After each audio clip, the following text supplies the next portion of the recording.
நம்முடைய பிதாவாகிய தேவனாலும் கர்த்தராகிய இயேசு கிறிஸ்துவினாலும் உங்கள் யாவருக்கும் கிருபையும் சமாதானமும் உண்டாவதாக. தேவன் தம்முடைய பரிசுத்த ஆவியினாலே இந்த நாளிலும் நம்மை உணர்த்தி, கற்றுக் கொடுத்து, வழிநடத்தி, உருமாற்றி, பண்படுத்தி, பரிசுத்தப்படுத்தி ஆசீர்வதிப்பாராக. அல்லேலூயா. இன்றைக்கு living and growing in the kingdom of God என்ற தலைப்பில் ஆண்டவருடைய வார்த்தையை தியானிப்போம். தேவனுடைய ராஜ்யத்தில் வாழ்வதும் வளர்வதும். தேவனுடைய ராஜ்யம், எல்லாரும் சொல்லுங்க. தேவனுடைய ராஜ்யம், கொஞ்சம் சத்தமா சொல்லுங்க.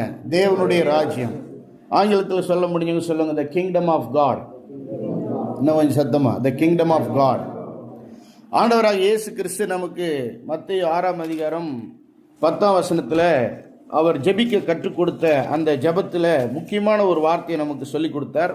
உம்முடைய ராஜ்யம் வருவதாக, உம்முடைய சித்தம் பரமண்டலத்திலே செய்யப்படுகிறது போல பூமியிலேயும் செய்யப்படுவதாக. எல்லாரும் சேர்ந்து சொல்லலாமா? உம்முடைய ராஜ்யம் வருவதாக. முடிஞ்ச கரங்களை உயர்த்தி சொல்லுங்களா? உம்முடைய ராஜ்யம் வருவதாக. போன வாரம் உங்களுடைய திருச்சபையில் உங்களோட சேர்ந்து இந்த வருஷத்தின் முதல் ஆராதனையில் உங்களோட ஆராதிக்கும் பொழுது எனக்கு ரொம்ப ஆவியில சந்தோஷமாக, விடுதலையாக இருந்துச்சு. நேரத்தோடு வந்து கலந்து கொண்டதுக்கு நான் மகிழ்ச்சி அடைஞ்சேன்.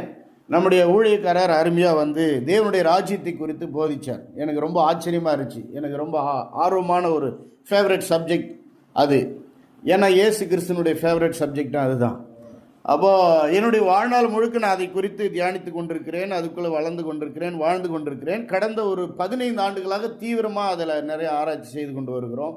அப்போ என்னுடைய ஆர்வத்தை வந்து உங்கள் பாஸ்டர் தூண்டி விட்டார் போன வாரம். நான் தொடர்ந்து இந்த வாரம் முழுவதும் ராத்திரியும் பகலும் நான் வந்து தேவனுடைய ராஜ்யத்தை குறித்து அதிகமாக சிந்தித்து ஒரு சுருக்கமான செய்தியை நான் எழுதி வச்சிருக்கிறேன்.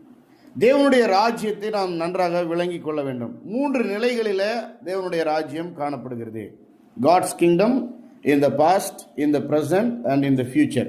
கடந்த காலத்தில் எப்படி இருந்துச்சு, இப்போ நிகழ்காலத்தில் எப்படி இருக்கிறது, இனி எதிர்காலத்தில் எப்படி இருக்கும், அது குறித்து ஒரு சின்ன அறிமுகத்தை நான் சொல்லிவிட்டு, நிகழ்காலத்தில் ஆண்டவருடைய ராஜ்யம் நமக்குள், நம்முடைய குடும்பத்துக்குள், சபைக்குள், சமுதாயத்துக்குள் வர வேண்டும், அது வளர வேண்டும் என்பதை குறித்து நம்ம ஆழமாக தியானிக்கலாம்.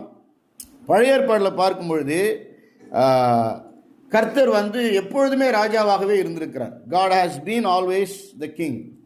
He rules the whole universe, the heavens and the earth. அவர் வந்து பரலோகங்களையும் ஆளுகை செய்கிறார், பூலோகத்தில் உள்ள அண்ட சராசரம் அனைத்தையும் ஆளுகை செய்கிறார். ஏனென்றால் he is sovereign and has authority over all of his creations. அவர் வந்து சர்வ வல்லமையுள்ள தேவன். அவர் வந்து உன்னதமான தேவன். அவர் தாம் படைத்த அனைத்து படைப்புகளின் மேலும் அதிகாரமுடையவராய் இருக்கிறார். அதனால் அவர் எப்பவுமே ராஜாவாக தான் இருக்கிறார். முதலாவது, கடந்த காலத்தை பார்க்கும்போது he rules through creation. அவர் படைப்பின் மூலமாய், சிருஷ்டிப்பின் மூலமாய் ஆளுகை செய்கிறார் என்பதை பார்க்குறோம். இங்கே கூட மத்தேயு 6:10 ஆண்டவர் என்ன சொல்றாரு? உம்முடைய ராஜ்யம் வருவதாக, உம்முடைய சித்தம் பரமண்டலத்திலே செய்யப்படுவது போல பூமியிலையும் செய்யப்படுவதாக. அப்போ பரமண்டலத்தில் அவர் ஆளுகை செய்கிறார், அவர் விருப்பம் நிறைவேறுது. அது வந்து பூமியை படைக்கிறதுக்கு முன்னாலன்னு வச்சுக்கோமே, தூதர்களை படைத்து ஆளுகை செய்கிறார். அடுத்து பூமியை படைக்கும்போது பூமியிலும் அவர் தான் ஆளுகை செய்கிறார். தள்ளப்பட்ட தூதன் சாத்தான் வந்து பிரச்சனையை கொண்டு வரும்போது 2 ராஜ்யம் ஆகுது. ஒரு பக்கம் சாத்தானுடைய ராஜ்யம் ஆரம்பமானாலும் ஆண்டவர் ராஜ்யம் மாறவே இல்லை, மறையவே இல்லை. அவர் எப்பொழுதுமே ராஜா. அல்லேலூயா. ஆமாம். அதனால நம்ம இயேசு ராஜான்னு இன்னைக்கு பாடணும். இதை புரிந்து கொள்ளணும்னா ஒரு சில வசனங்கள் நான் வேகமாக வாசித்துறேன். தானியேல் 4ஆம் அதிகாரம். நேபுகாத்நேச்சார் வந்து தான் உலகத்திலே பெரிய ராஜா, பெரிய இவர் அவருன்னு சொல்லி பெருமை அடைஞ்ச உடனே ஆண்டவரை அவனை என்ன பண்ணிடுறாரு? வீழ்த்திடுறாரு. வீழ்த்திட்டு அவனை மாடு மாதிரி புல்லு தின்ன வச்சிடுறாரு. அப்போ அவனை குறித்து தீர்க்க தரிசனம் உரைக்கப்பட்டது. அந்த தீர்க்க தரிசனத்தை குறித்து நம்ம தானியேல் 4ஆம் அதிகாரம் 17ஆம் வசனத்திலையும், அதே போல் 24, 25 வசனத்திலையும், 34 37 வரைக்கும் நம்ம பார்க்குறோம். அந்த தீர்க்க தரிசனம் அவனுக்கு நிறைவேறுகிறது. அவனுக்கு புத்தி மாறி அவன் வந்து மனிதனாக இல்லாமல் ஒரு மாடு மாதிரி மாறிடுறான். மறுபடியும் அவன் மனுஷனாக மாறுறான். அப்போ அவனையும் அறிக்கை பண்ணுறான். இந்த வசனங்களை நான் உங்களுக்காக நானே வேகமாக வாசிக்கிறேன். நீங்கள் பைபிளை திறந்து கொள்ளுங்கள். உன்னதமானவர், அதுதான் சாவரிங் அப்படிங்கிற வேர்டு. உன்னதமானவர் சங்கீதம் 91 வரும். உன்னதமானவர் மனுஷருடைய ராஜ்யத்தில் ஆளுகை செய்து. அப்போ அவர் ராஜாவா இல்லையா? அவர் ஆளுகை செய்கிறார். ஆளுகை செய்து தமக்கு சித்தமானவனுக்கு அதை கொடுத்து மனுஷரில் தாழ்ந்தவனையும் அதன் மேல் அதிகாரியாக்குகிறார் என்று நரஜீவன்கள் அறியும்படிக்கு காவலாளரின் தீர்ப்பினால் இந்த காரியமும் பரிசுத்தவான்களின் மொழியினால் இந்த விசாரணையும் தீர்மானிக்கப்பட்டது என்றான். அப்போ அந்த தீர்க்க தரிசனத்தினுடைய விவரத்தாங்க சொல்லுகிறார்கள். அதே போல் 24-25 வாசித்தோம்னா, ராஜாவே அதன் அர்த்தமும் ராஜாவாகிய என் ஆண்டவன் பேரில் வந்த உன்னதமானவருடைய தீர்மானமும் என்னவென்றால், உன்னதமானவர் ஆளுகை பண்றவர் ராஜான்னு அர்த்தம்.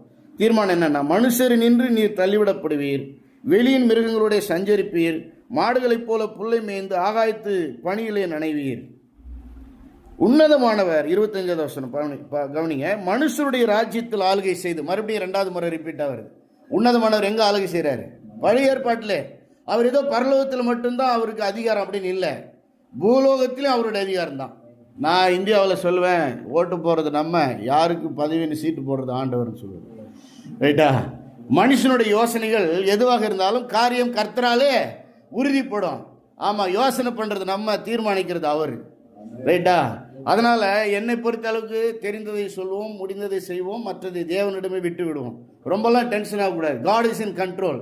God rules everything. God is in control of everything, every atom. நம்ம டீட்டெயிலாக பார்த்தோம்னா அவருடைய கட்டுப்பாட்டு கீழே இல்லாத எதுவுமே இல்லை.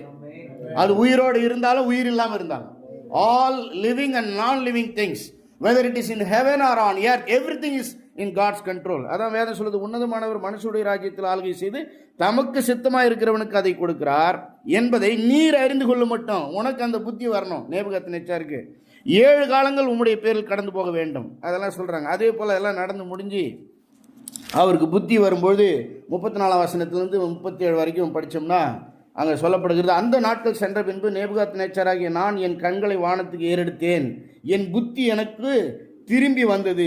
புத்தி எடுக்கிறவர் அவர் தான், புத்தி கொடுக்கிறவர் அவர் தான். அப்பொழுது நான் உன்னதமானவரை ஸ்தோத்தரித்து, அவன் கிறிஸ்தவன் இல்லை, தேவனை அறிந்தவன் அல்ல, இப்போ அவனுக்கு அறிவு வந்துருச்சு, ஸ்தோத்தரித்து என்றென்றைக்கும் ஜீவித்திருக்கிறவரை புகழ்ந்து மகிமைப்படுத்தினேன். அவருடைய கர்த்தத்துவமே நித்திய கர்த்தத்துவம், அவருடைய ராஜ்யமே தலைமுறை தலைமையாய் நிற்கும். இன்னைக்கும் அவர் தான் ராஜா, என்னைக்கும் அவர் தான் ராஜான்னு உலகத்திலே பெரிய ராஜா சொல்றான். அவனை சொல்ல வச்சார். சரிங்களா? இது அவருடைய சாவரிங் ரூல், சிருஷ்டிப்பின் மேல் அவர் செய்கிற ஆளுகையை நம்ம காண்கிறோம்.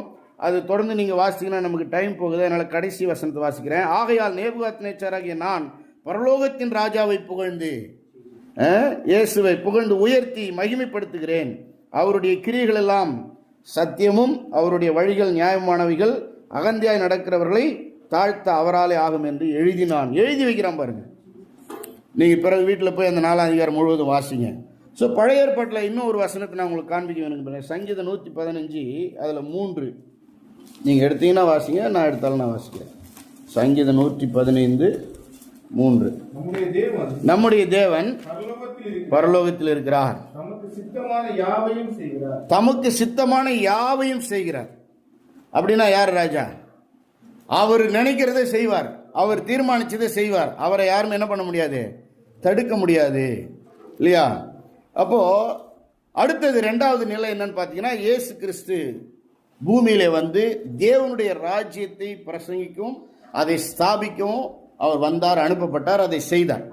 2வது ராஜ்யம் வந்து பார்க்கும்பொழுது இப்பொழுதைக்கு நடக்கக்கூடிய ஆவிக்குரிய ராஜ்யம். முதலாவது sovereign kingdom, God rules over the creation, உன்னதமானவருடைய ராஜ்யம், அவர் சிருஷ்டிப்புகளின் மேல் ஆளுகை செய்கிறார். 2வது பார்க்கும்போது ஸ்பிரிச்சுவல் கிங்டம், ஆவிக்குரிய ராஜ்யம், ரூலிங் இன் த ஸ்பிரிச்சுவல் ரெல்ம், ஆவிக்குரிய மண்டலத்தில் ஆண்டவர் ஆளுகை செய்கிறார். 2 கையை உயர்த்துங்க, ஆமாம், இப்படி வலது கை ஆட்டுங்க. ஒரு சரீர மண்டலம் ஒன்று இருக்குது, பிசிக்கல் ரெல்ம் அல்லது செக்யூலர் ரெல்ம் அல்லது நேச்சுரல் ரெல்ம், இயற்கையான உலகம். சொல்லுங்க, இயற்கையான உலகம். இதுலயும் ஆண்டவர் ஆளுகை செய்கிறார். அடுத்தது ஆவிக்குரிய உலகம். ஆவிக்குரிய உலகம், ஆவிக்குரிய உலகம் நமக்குள்ள ஆளுகை செய்கிறார். இன்னைக்கு அதை தான் கொஞ்சம் எக்ஸ்ட்ரா தியானிக்க போகிறோம். அதை குறித்து நம்ம கடைசியாக படிக்கலாம். 3வது வந்து ஆண்டவராக இயேசு கிறிஸ்து வரும்பொழுது, போன வாரத்தில் செய்தியில் அப்படி மென்ஷன் பண்ணிட்டு பாஸ்டர் போயிட்டாங்க. நான் அதை மறுபடியும் ஞாபகப்படுத்துகிறேன். அதை நம்ம ஆழமாக படிக்க போகிறதில்ல. எதிர்காலத்தில் ஆண்டவர் வந்து 1000 வருஷம் இந்த பூமியில் பொலிட்டிக்கலாக, அரசியல் ரீதியாக, ஜியாகிரபிக்கலாக, பூலோக ரீதியாக அவர் வந்து எல்லா தேசங்களுமே ஆளுகை செய்வார் என்பது வேதத்தில் சொல்லப்பட்டிருக்குது. அது குறித்து சர்ச்சைகள் இருக்குது, ஆராய்ச்சிகள் இருக்குது. நம்மளும் ஆராய்ச்சியை தொடரலாம். இப்போதைக்கு அவர் செய்வார் நம்புறதுக்கு நிறைய ஆதாரங்கள் இருக்கிறது. ரூலிங் ஓவர் த நேஷன்ஸ், தேசங்களின் மேல் அவர் ஆளுகை செய்கிறது. பொலிட்டிக்கல் கிங்டம், அது ஒரு அரசியல் ஆட்சியாகவே இருக்கிறது. ஏனென்றால் அங்கே நேபுகாத்நேச்சாருக்கு வெளிப்படுத்தப்பட்டது நிறைவேறணும், வேதாகமம் முழுவதும் பழைய ஏற்பாட்டில் கொடுக்கப்பட்ட தீர்க்க தரிசனங்கள் நிறைவேறணும். யூதர்கள் அவர் அப்படித்தான் எதிர்பார்த்தாங்க. ஒரு அரசியல் ராஜாவை தான் எதிர்பார்த்தாங்க.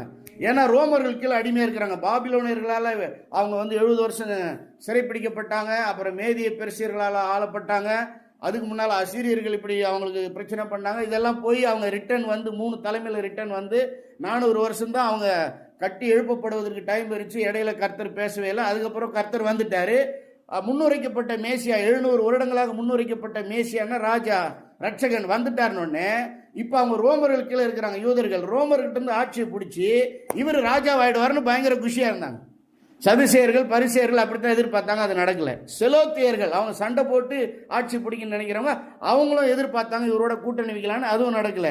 யூதாஸ் காரியத்தை அதுக்கு தான் ஆண்டவர் கூடவே இருந்தான். இவர் எப்படி ராஜாவாயிடுவார், நம்ம எப்படியாவது கஜானாவுக்கு பொறுப்பாளர் ஆகிடலான்னு இருந்தான். நடக்கல. இயேசு கிறிஸ்து ஒரு வார்த்தை சொன்னார், என்னுடைய ராஜ்யம் இவ்வுலகத்துக்குரியது அல்ல. இப்போ நான் வந்திருக்கிறது பொலிட்டிக்கல் கிங்டத்துக்கு அல்ல அப்படின்னு சொன்னார். அதை நம்ம படிக்க போகிறோம். ஆனால் வேதம் சொல்கிறது நம்ம எல்லாருக்கும் தெரியும். இயேசு பிறந்தப்போ ஏசாயா 9:6-7 வரைக்கும் நம்ம பார்ப்போம். நன்றிங்க. அப்போ அங்கே ஏசாயா எடுத்துங்க 9:6-7. அங்கே ஒரு வார்த்தை ஆங்கிலத்தில் பார்த்தீங்கன்னா, the government shall be upon his shoulder. கர்த்தத்துவம் அவருடைய தோளின் மேல் இருக்கும். கர்த்தத்துவன்றது நல்ல மொழிபெயர்க்கணும்னா அரசாங்கம். அவர் மேலே என்ன இருக்குது? அரசாங்கமே அவர் தான், அரசரே அவர் தான். அப்போ அது நிறைவேறணுமா இல்லையா? அப்போ அது நிறைவேறக்கூடிய காலம் எதிர்காலத்தில் இருக்கிறது. நான் வாசிக்கிறேன். நமக்கு ஒரு பாலகன் பிறந்தார், நமக்கு ஒரு குமாரன் கொடுக்கப்பட்டார். கர்த்தத்துவம் அதாவது அரசாங்கம் அவர் தோளின் மேல் இருக்கும். அவர் நாமம் அதிசயமானவர், ஆலோசனை கர்த்தா, வல்லமையுள்ள தேவன், நித்திய பிதா, சமாதான பிரபு எனப்படும். தாவீதின் சிங்காசனத்தையும் அவனுடைய ராஜ்யத்தையும் அவர் திடப்படுத்தி அதை இது முதற்கொண்டு என்றென்றைக்கும் நியாயத்தினாலும் நீதினாலும் நிலைப்படுத்தும்படிக்கு அவருடைய கர்த்தத்துவத்தின் பெருக்கத்துக்கும் அரசாங்கத்தின் பெருக்கத்துக்கும் அதன் சமாதானத்துக்கும் முடிவில்லை. சேனைகளின் கர்த்தருடைய வைராக்கியம் இதை செய்யும்.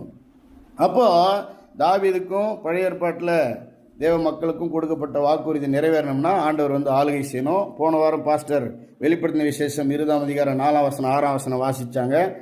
சிங்காசனங்கள் அமைக்கப்பட்டது. உயிர் தெரிந்தவர்கள், முதலாம் உயிர் தேர்தலுக்கு பங்கு பெற்றவர்கள் 1000 வருஷம் அரசாண்டார்கள் என்பதை பார்த்தோம். நான் ஒரு வசனத்தை காட்டிட்டு நம்ம இப்போ உள்ள கிங்டத்தை பற்றி நம்ம நிறைய படிக்கலாம்.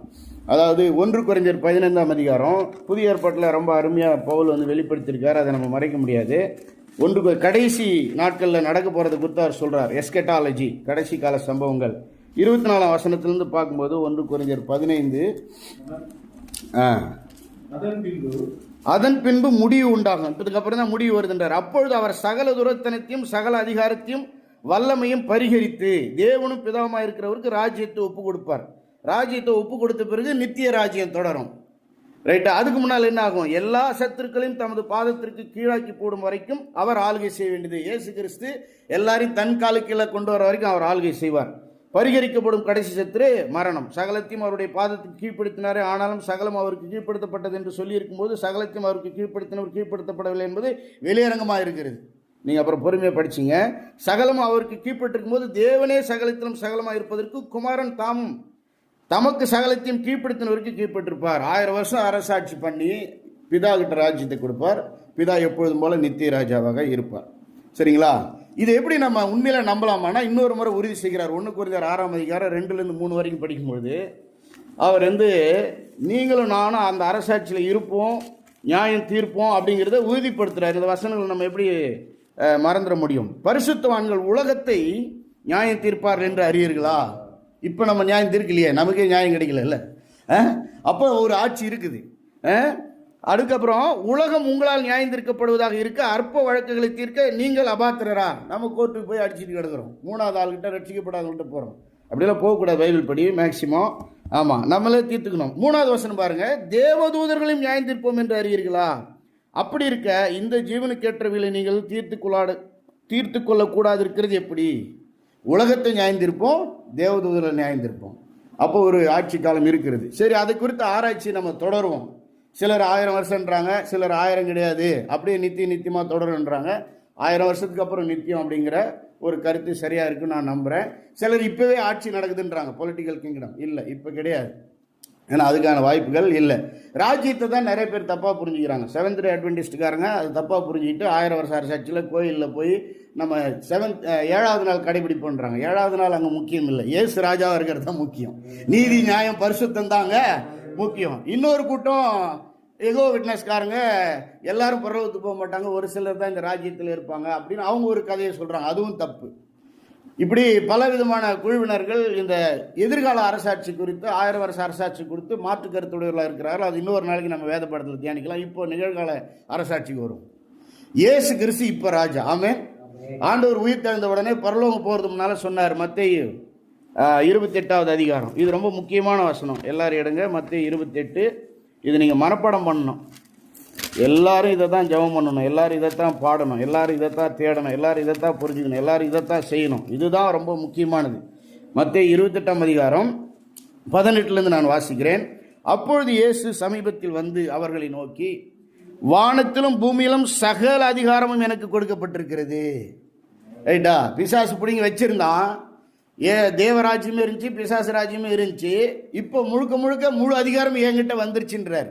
இதுக்கு பிறகுமா 2 ராஜ்யமும் இருக்குது. போன வாரம் பாஸ்டர் சொன்னார், கொலோசியர்லேருந்து இருளின் ராஜ்யத்தில் இருந்து நம்மை மீட்டு ஆண்டவர் நம்மை பிதாவினுடைய ராஜ்யத்தில் அல்லது தம்முடைய அன்பின் குமாரனுடைய ராஜ்யத்தில், தேவனுடைய ராஜ்யத்தில் கொண்டு வந்து வச்சிருக்கிறார். இப்போ அதுதான் சபையை, கிறிஸ்தவ வாழ்க்கையை குறிக்கிறதுங்கிறத நான் பார்க்குறோம்.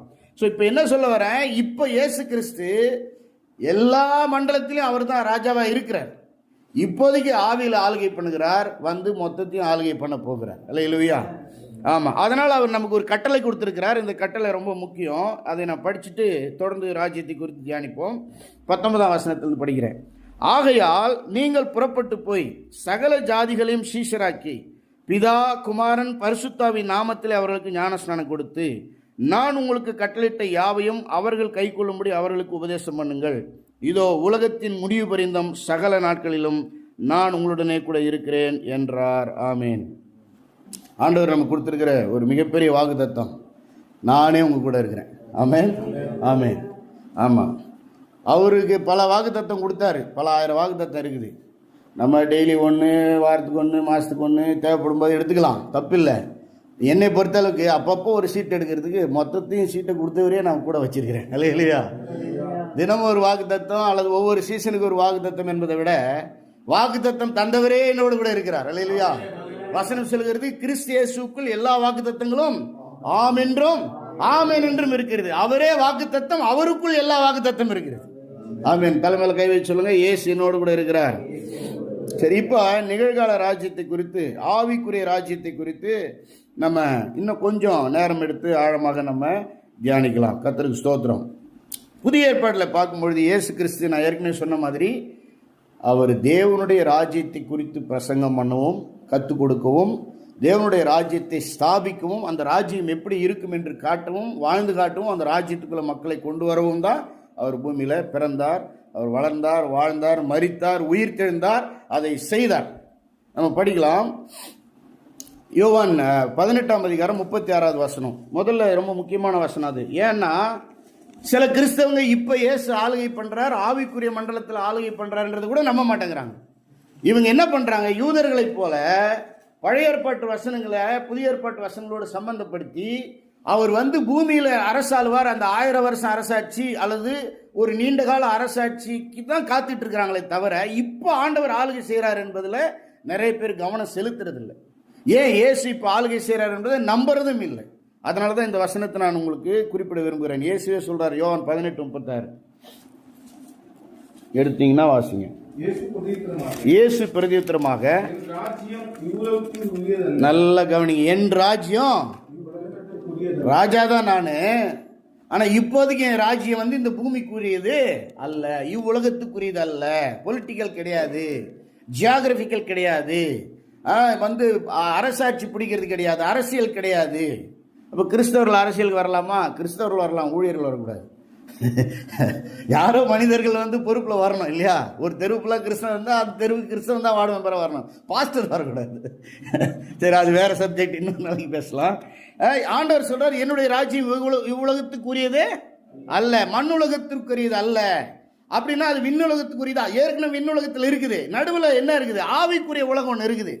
Spiritual world, spirit world. நல்ல கவனிங்க, நீங்களும் நானும் ஆவிகள். ஆவியாக தான் நம்மளை ஆண்டவர் படைத்தார். சரீரத்தை படைத்து ஆவியை கொடுத்தார். நமக்கு ஒரு சரீரம் கொடுக்கப்பட்டிருக்கிறது. ஆவிக்குரிய தேவனிடத்தில் ஆவியில் நாம் தொடர்பு கொள்கிறோம். அதற்காகத்தான் பரிசுத்த ஆண்டவர் நமக்கு கொடுத்திருக்கிறார். ஒரு ஆவிக்குரிய உலகம் ஒன்று இருக்கிறது, ஆவிக்குரிய கண்ணோட்டம் ஒன்று இருக்கிறது. அதை நம்ம மறந்துடவே கூடாது. அதே போல் நம்ம தொடர்ந்து வாசிக்கலாம். யோவான் 6:15. யோவான் 6:15. இயேசு கிறிஸ்து பாருங்க, ஆரம்பத்திலிருந்து தேவனுடைய ராஜ்யத்தை குறித்து அவர் பேசுகிறார். பைபிளில் கிட்டத்தட்ட புதிய ஏற்பாட்டில் 140 வசனத்துக்கு மேலே, ஒரு ஆராய்ச்சியில் 150 வசனம் இருக்குதா சொல்கிறாங்க. நேற்றுக்கு நான் தமிழ் பைபிளில் தேடி பார்த்தேன், 121 வசனம் இருக்குது புதிய ஏற்பாட்டில் மட்டுமே.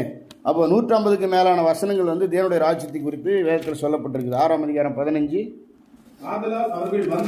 ஆதலால் அவர்கள் வந்து தம்மை ராஜாவாக்கும்படி பிடித்துக் கொண்டு போக மனதாய் இருக்கிறார்கள் என்று இயேசு அறிந்து மறுபடியும் விலகி தனியே மலையின் மேல் ஏறினார். பாருங்க, அவர் எப்படியாவது உலக ராஜா வாய்க்கலான்னு பாக்குறாங்க, பூமிக்குரிய ராஜா வாய்க்கலான்னு யூதர்கள் பாக்குறாங்க. யூதாஸ் காரியத்தை அதுக்கு தான் கூட இருந்தா அவர் விலகி போறார்.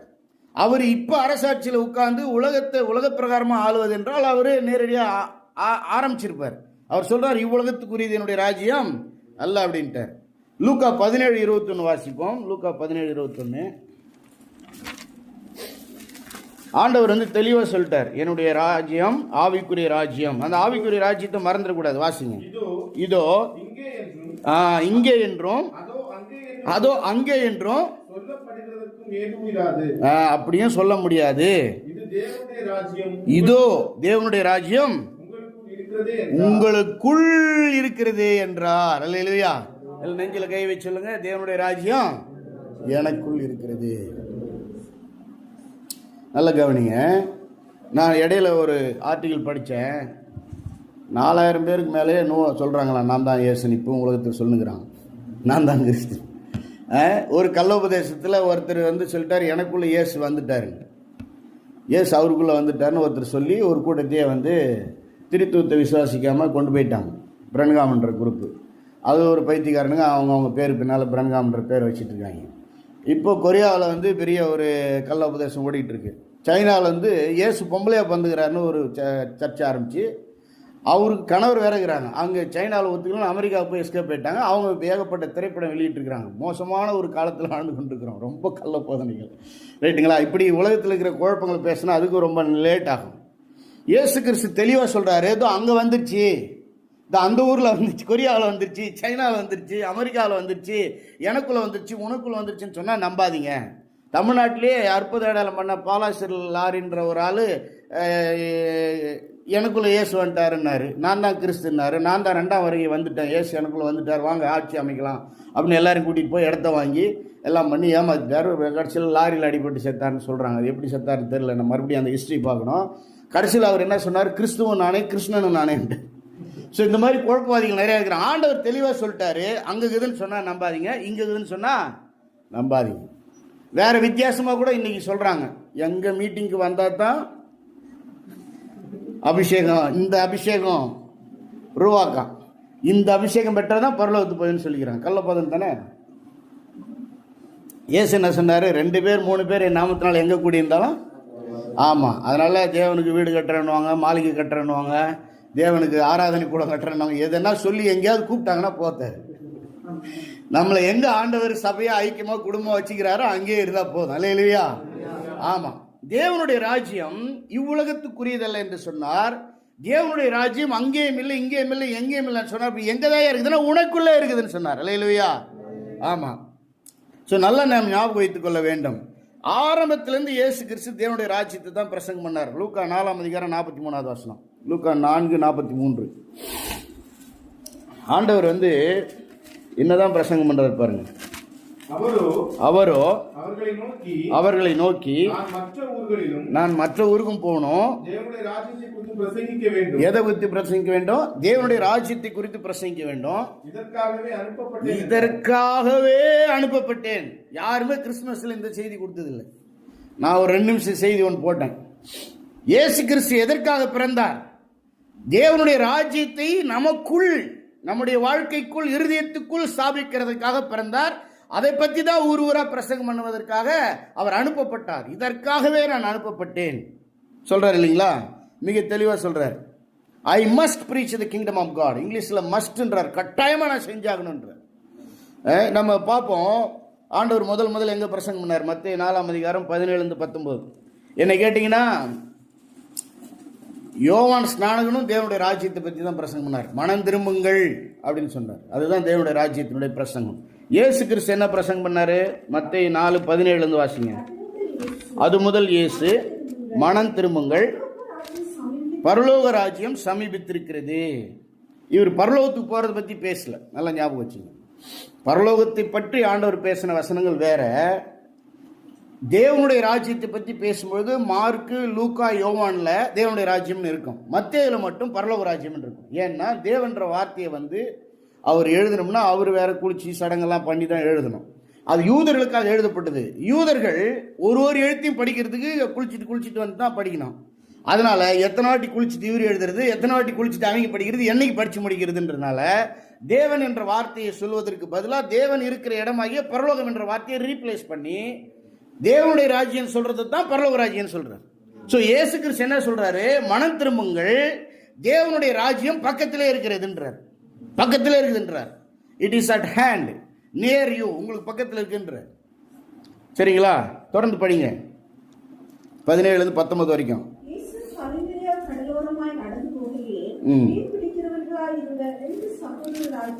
ஒவ்வொருத்தரா பாக்குறாரு.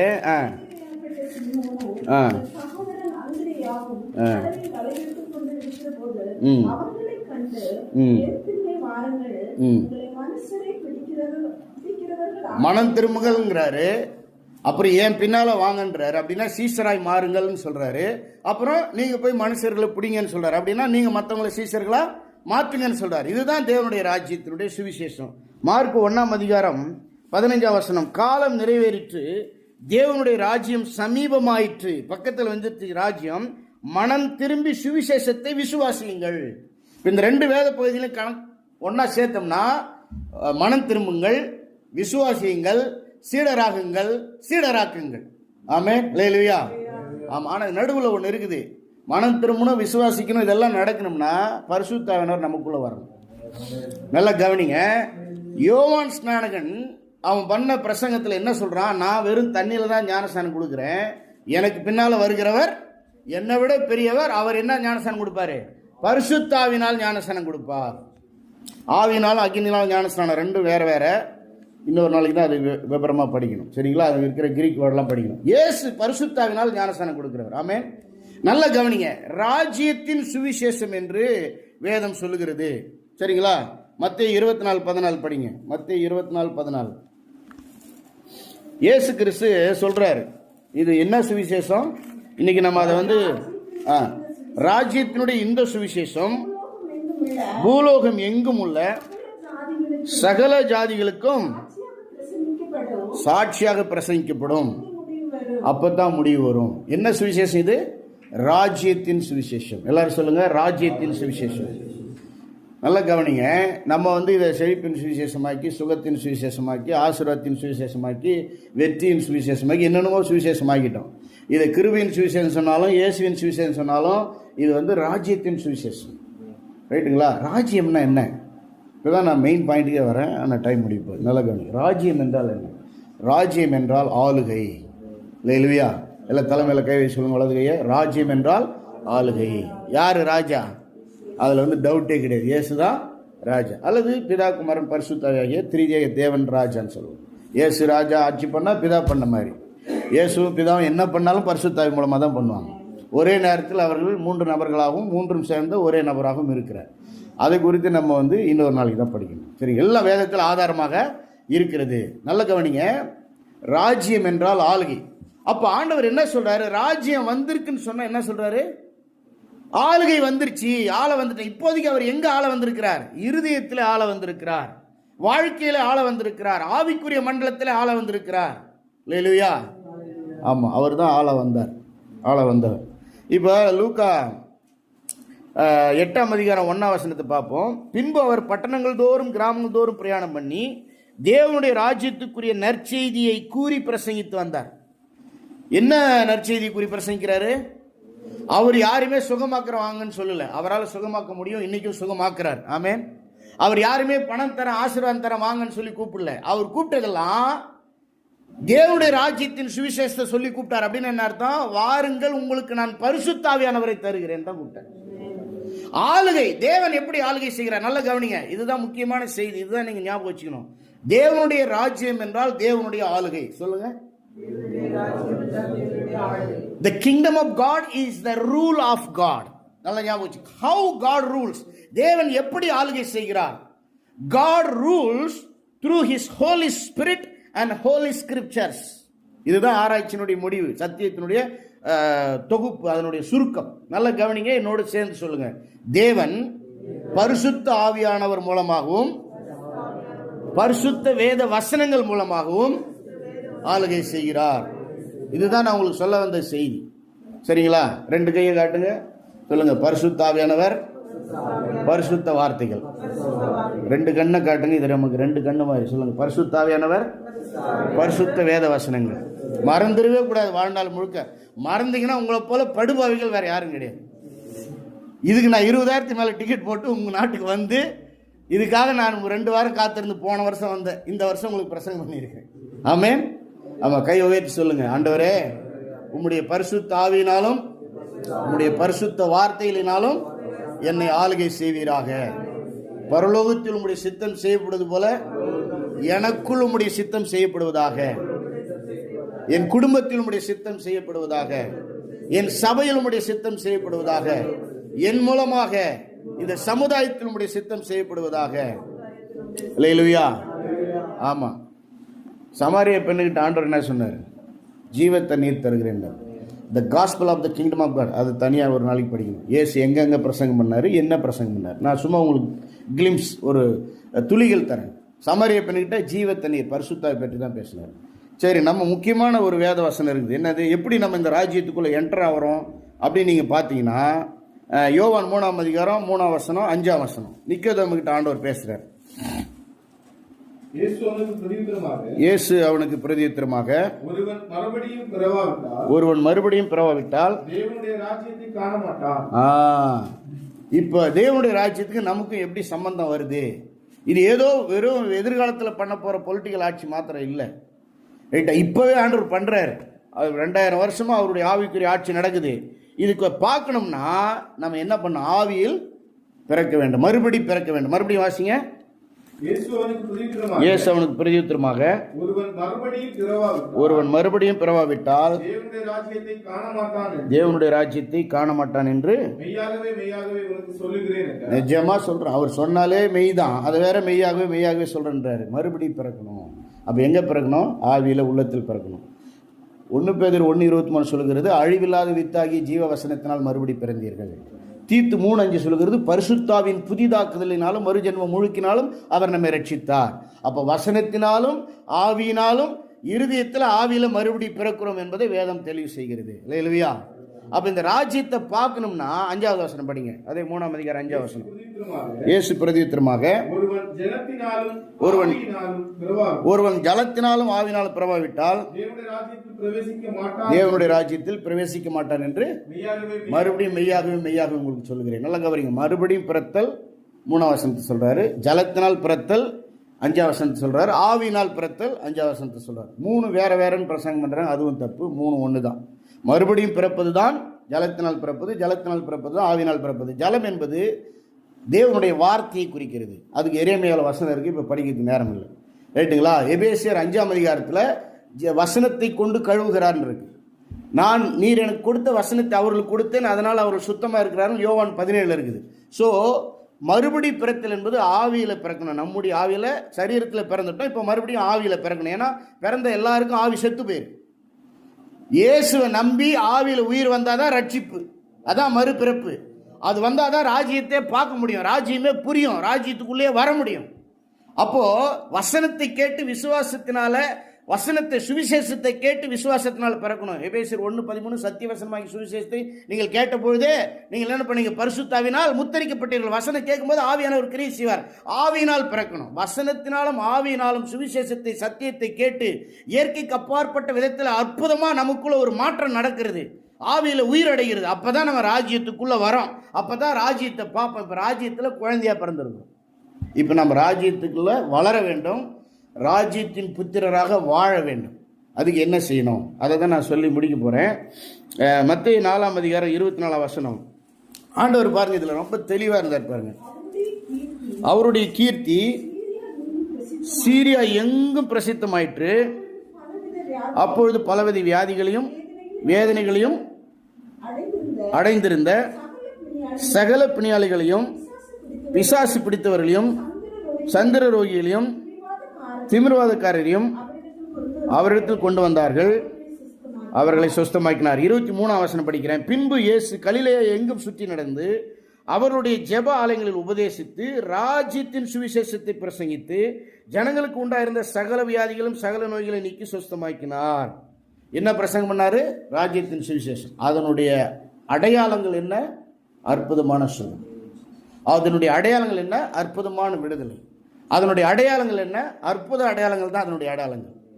If the gospel of the kingdom is preached, the signs and wonders of the kingdom will follow.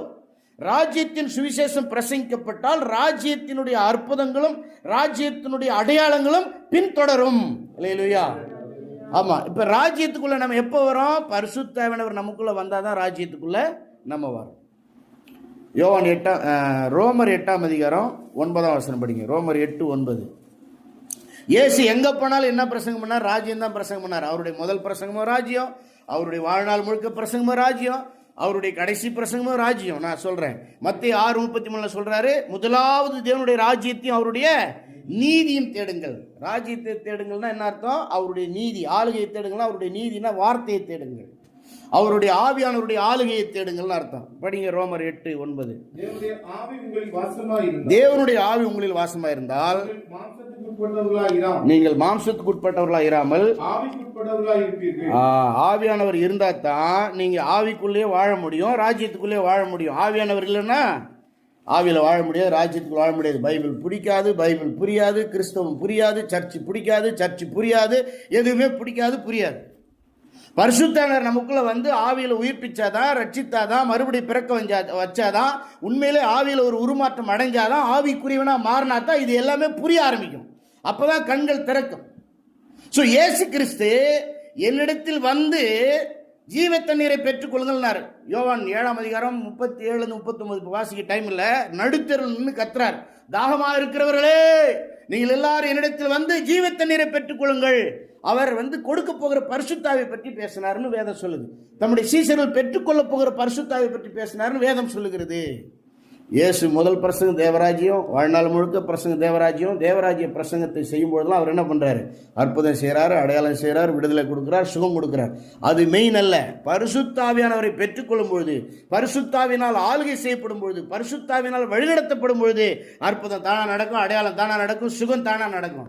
முக்கியம் என்னன்னா பரிசுத்தாவியை பெற்று பரிசுத்தாவிக்குள் வாழ்வதுதான். இல்லையா? 14 படிங்க. ரோமர் 8:14. மேலும் எவர்கள் தேவனுடைய ஆவினால் நடத்தப்படுகிறார்களோ அவர்கள் தேவனுடைய புத்திரராக இருக்கிறார்கள். யார் உண்மையிலே ஆண்டவருடைய பிள்ளைங்க? பரிசுத்த ஆவியை பெற்று பரிசுத்தாவினால் வாழ்க்கை அல்லது ஆவி இருதயம் உள்ளான மனிதனில் உருமாற்றம் அடைந்து பரிசுத்த ஆவினால் யார் வழி நடக்கிறார்களோ, பரிசுத்த ஆவினால் யார் வழிநடத்தப்படுகிறார்களோ அவர்கள் தான் தேவனுடைய பிள்ளைகள். நீங்க பரிசுத்தாவை பெற்றிருக்கீங்களா? நீங்க பரிசுத்தாவினால நிரப்பப்படுகிறீர்களா? நீங்க பரிசுத்தாவினால நடத்தப்படுகிறீர்களா? ஆவினால் பிறத்தல், ஆவினால் நிரப்பப்படுதல், ஆவினால் நடத்தப்படுதல், 3 அனுபவங்கள் இருக்குது. கலாத்தியர் 5:25 வாசிங்க. கலாத்தியர் 5:25.